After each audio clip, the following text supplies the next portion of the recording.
From Boston, Crockett's Victory Garden. Welcome to Crockett's Victory Garden.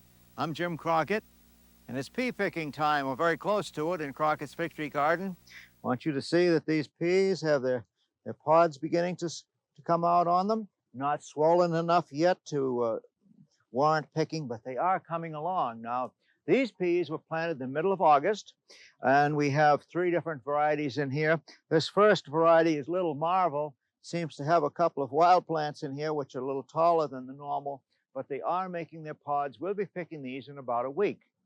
Next to them, we have a variety called Wando. I planted that one in the summertime because it stands a lot of heat. And of course, as the days get cooler in the fall, it does better and better.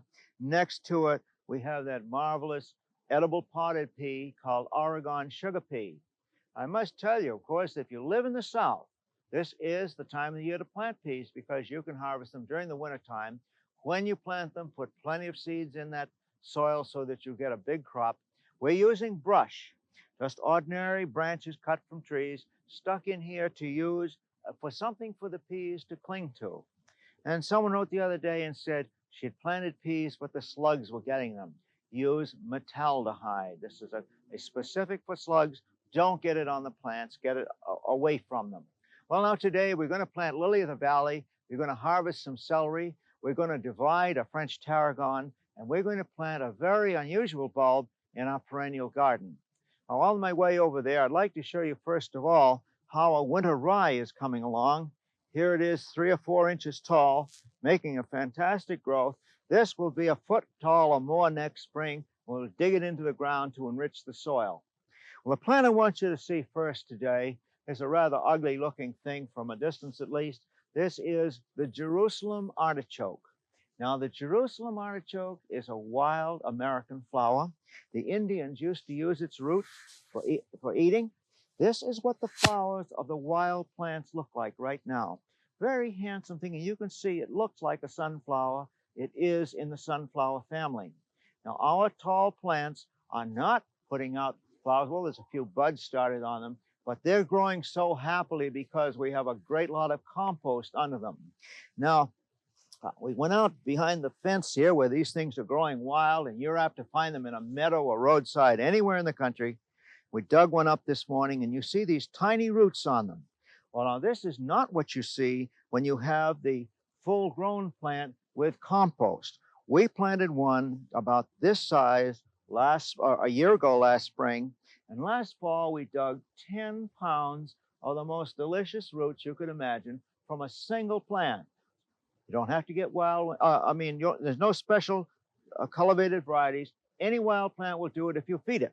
That's a Jerusalem artichoke. We got ours from a supermarket, but you can get yours from the roadside if you want to. Now, we planted some spinach, 2 crops this year, or this fall. The first one started to go to seed when we had some hot weather coming along. And so we planted another crop to come along late in the fall. Here you see plants coming out of the ground. We'll be ready to thin those in about a week, make some nice ones. Remember that spinach will stand the coldest kinds of temperatures and will come right through the winter unscathed. This is one of the earliest things that you can pick in the spring. Now let's go and I'll plant this great big bulb I was talking about, the unusual one. It's a type of onion known as a flowering onion. I want you to just take, first of all, a look at the picture itself. Now, as large as this is just about the real size that the blossoms will be. The stems will be 4 feet tall. They'll blossom in midsummer. The flowers will last from 2 weeks to a month, depending upon the temperature. Now, the bulb itself, let me show you that one. Here we're talking about a bulb which is about 3 inches or so. You see the bulb itself, I should show you, this was probably double this size, split down the middle so that we had 2 bulbs instead of 1. And this is the way they come from your bulb merchant. The bulb is about 3 inches from one side to the other. When we plant bulbs, we say plant them about 3 times as deep as their longest diameter. So that's going to go in the ground about 9 inches deep. Now, I've dug this soil over. This is in our perennial garden, and we have a lot of compost in there. Let's just show you what we're going to do. Right down to it. stick my spade way down in there and get this bulb pointed side up about 9 inches into the ground. Now that's a long way down. We can plant other plants around it and not hurt it a bit. Now we'll get your spade right in there, get way down deep with this kind of a bulb. This one's going to be down so that the cold weather won't hurt it. It will live for years and years and years in the garden, multiplying, and if you want to dig it up sometime and divide it, you can do so. This is the giant flowering onion. You see where that root has gone. 4 feet tall, an enormous flower. Now let's talk about lily of the valley. Now you can buy lily of the valley, or maybe you have a friend who has some, and let me tell you that this time of the year, in the fall, is the best time to move them. At this time of the year, the lily of the valley foliage turns brown or yellow and flops over. And at the base of the leaves, we find this type of a growth. Now this is called a pip, spelled P-I-P. You can buy these rather expensive. They are extremely easy to grow. If you use some compost, this is all there is to it. We don't usually get such nice long roots, but from the ones you buy, but we'll put this in so the pip is about 2 inches beneath the ground, covered over like that, and forget about it. Now that will be up very early in the spring. You'll have those beautiful snow white flowers like little white bells. They will go on and multiply. And as I say, next fall, the foliage will die down like that. And we're ready to, we can either dig them up and if we want to, but I would rather put your lily of the valley in once and for all and leave it there, let it multiply. It makes a marvelous ground cover because it will grow in either sun or shade, will stand at rather deep shade, which is a great attribute in many a plant in the yard. Now we come to celery. And here about 3 weeks ago, you saw me getting ready to blanch some celery, and I put these boards on the side. Now, as I pull these boards away, I want you to not to be shocked by what you see, because you'll find that the foliage in there really looks pretty bad. But this is not what we're looking for, is this old dead foliage. What I have done is to blanch those lower stems so that we drive out some of the excess color. So we end up with this type of thing, and I'll lay it right down here on the path. We'll pull off those old ones. Now, many of these green ones here are perfectly good. You know, take the yellow leaves off. But I want to show you is down on the inside here where we have these white stalks. Now, the white is going to be a very tender part of the celery. This is what you get by blanching your plants like this. Now, blanching celery takes a lot of the stringiness out and makes them tender and very delightful to eat. As we go along and blanch a few at a time, there's no reason in the world that we need to blanch them all at one time. Now we're going to a very timely topic, and that is frost protection. You know how it is in the fall. If you could survive 1 or 2 frosty nights, you might have another 10 days of delightful fall weather. Well, let me tell you that about the best insulation material you can get is the ordinary newspapers. And just take your newspapers like this, flop them upside down over the plants. Now, these are beans. There's no reason that those couldn't survive several degrees of frost.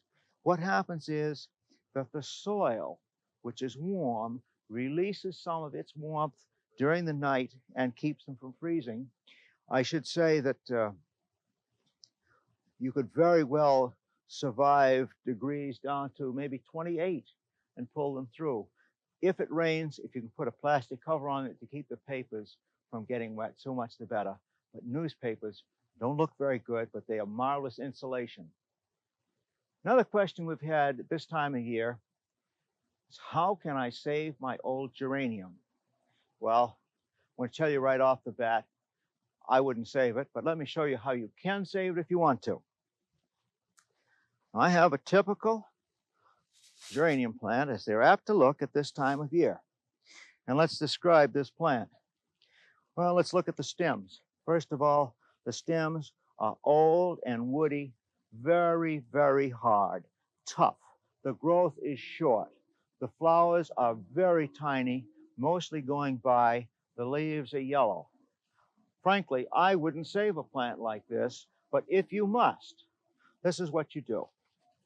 Take it out of the pot, shake all the stuff off the roots, dig it out of your garden if it's in the garden.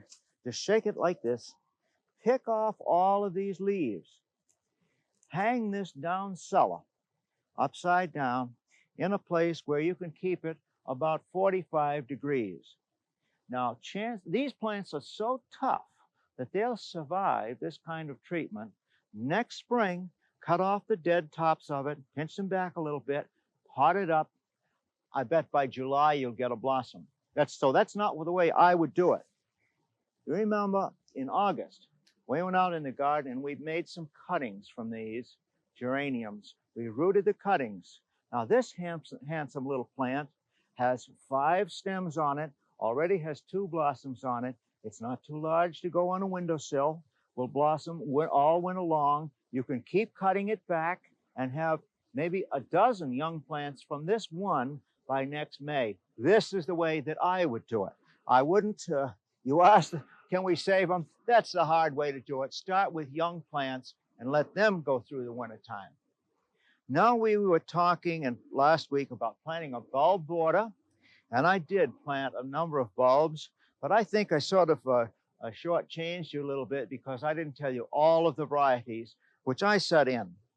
Now I'm going to start here at the back end of the border and talk about what we're planting. Now, first of all, let's review the fact that the bulbs which I'm planting in here today are almost entirely tulips. I want them to blossom early in the spring, to blossom at one time, and I want the blossoms on in the front to be short and the ones in the back to be taller. So here along in the front, all of the varieties will grow about 8 inches tall. The others will maybe grow 12 to 14 to 18 inches tall. First variety is Chrysanthemum. It is yellow and rose, delightful variety. Next to it, we have White Emperor. Now that one will get up about 18 inches tall with enormous white flowers. Down in front of it, we have the Eclairi.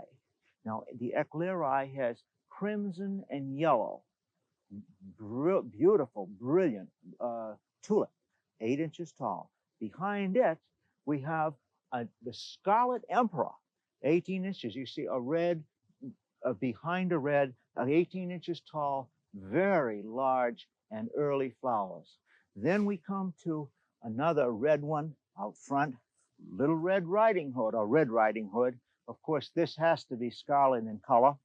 An old-time variety, been around a long time and does a good job. Another one out in the front that's orange and scarlet is Fosteriana princeps, one I think you would like. Behind it is Orange Emperor. Now, you see we're using the Emperor types across the back because they're the ones that will give us quick early bloom. Then we'll take these bulbs out, put them elsewhere in the garden to continue their growth, and we'll plant annuals in here again next spring. Joy Bells, salmon orange. And behind the salmon orange, we have a yellow one called Yellow Empress. Isn't that a beautiful idea of the salmon and the yellow with a bright yellow behind it? And then in front of that, salmon and apricot, bringing in just another little tinge, a variety called Shakespeare. Way down in the front, we have Tarda. Now, Tarda grows only 5 inches tall, yellow and white. This is the area where we get a lot of traffic. It'll be the earliest one up and in blossom. And in with that, we're having the grape hyacinth, which is blue in color. Marvelous combination, backed up by the yellow tulips behind it. Now, I've been asked on several occasions, how does a person go about getting a new variety of tulip? Well, it's a very long process. In the first place, there could be a mutation. And if you get a mutation, you have one plant, then you keep dividing it. The usual way is to grow them from seeds. From the tulip seed to the first blossom, there's 6 or 7 long years. Then you have one bulb. Then you have to divide. It may take 20 years to build up enough stock to sell. That's why they cost a lot of money, but they are worth it. They're marvelous in the garden early in the year. Well, we're going in the greenhouse now and talk about another type of bulb called the French Roman hyacinth.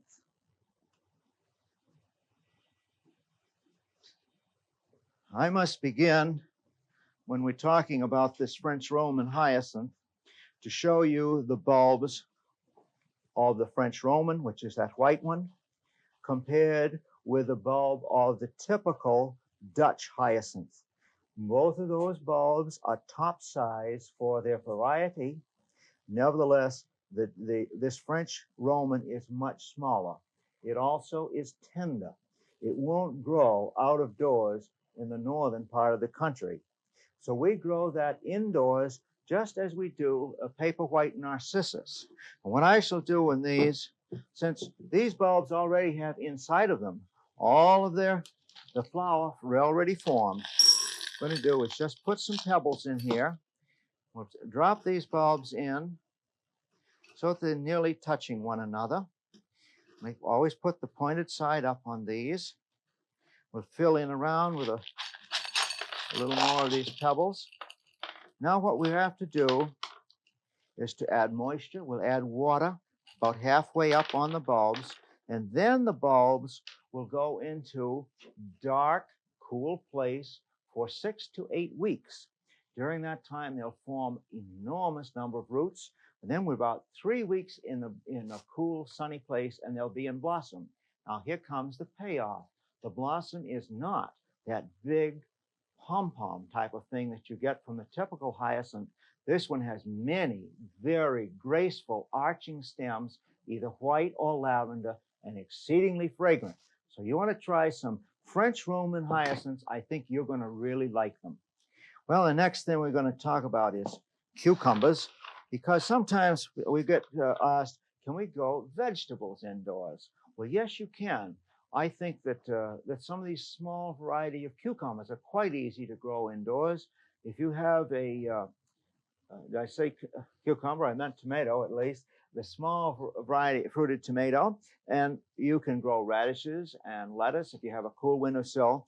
If you have a warm room with a lot of sunshine, try a cucumber. Now, you're going to probably need a big picture window because you know how fast cucumber vines grow. This one was planted a couple of weeks ago. What we do is put a little soil in this container. Now, this is growing in a peat pot. Remember my secret on peat pots.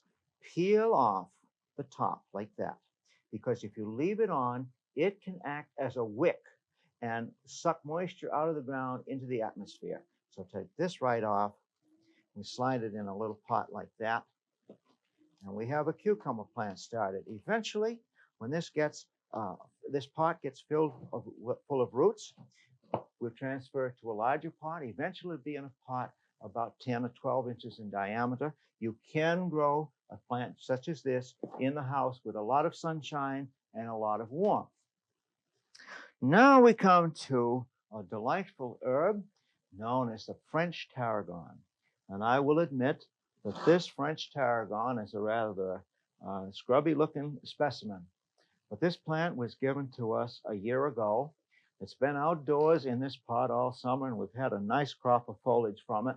Now it's ready for dividing. I want you to see what we have underground here, because this is the secret. This kind of tarragon, I must tell you, cannot be grown from seed. It has to be grown by division. And there you see underground these little white roots coming along. These are called stolons. They're underground stems. And at the top of the ground, you see a few of them just beginning to pop up here. Well, all we have to do on this is to just take a knife.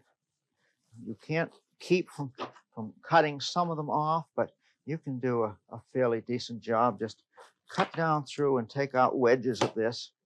So we have a division like this. It's all you need to start with. I'm going to put this in what seems a rather large pot, but this can be in this pot for a couple of years if necessary.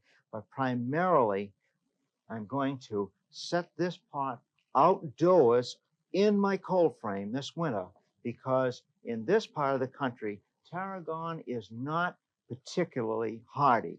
If you had a few plants, you could put some in the garden and take a chance on them, set others in the cold frame so that you don't lose your stock.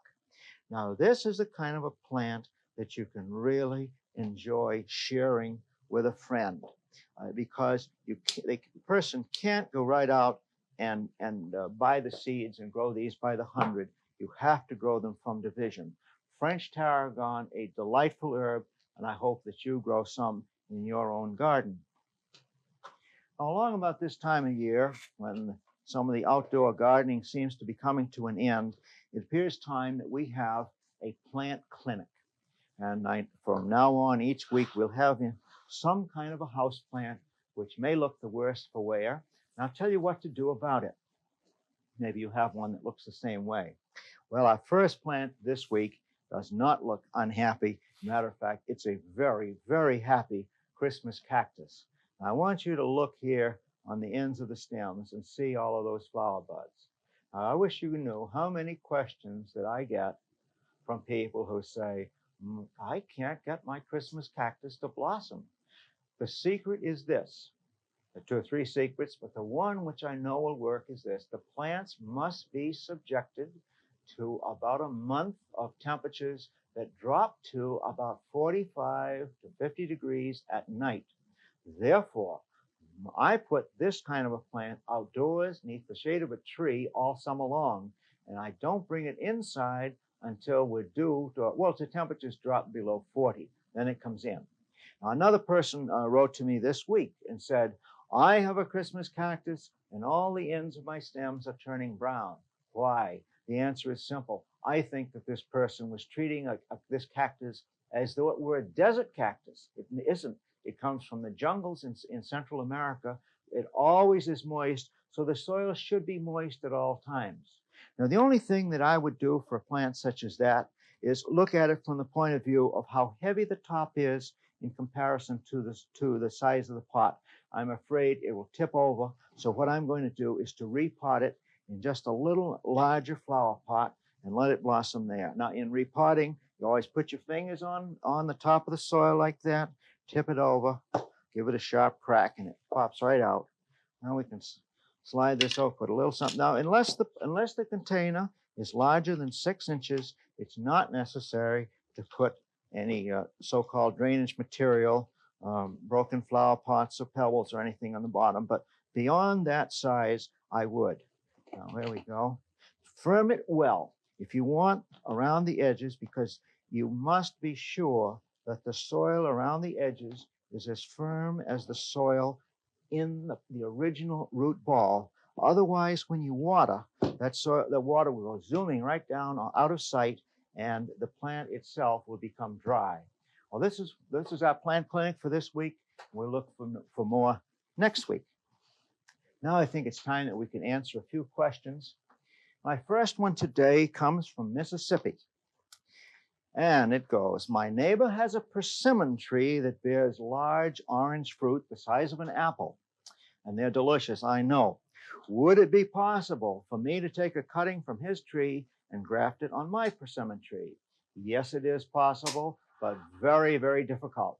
Even the pros have a hard time. The time to do it is early in the spring before new growth starts, while the trees are still dormant. You can start a persimmon tree from that one. Here's one from New Hampshire. This is the second year for our grapevines. We want a grape arbor. Should we cut them back or leave them as is? Just leave them as they are now. Grapes should be pruned early in the spring. I'm going to have a special program on pruning these. And I hope that you're watching that next spring.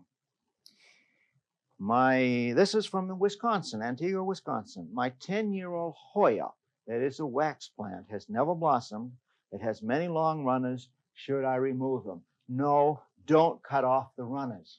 I have just a suspicion that you might be one of these very tidy gardeners and you've been cutting off everything except the leaves.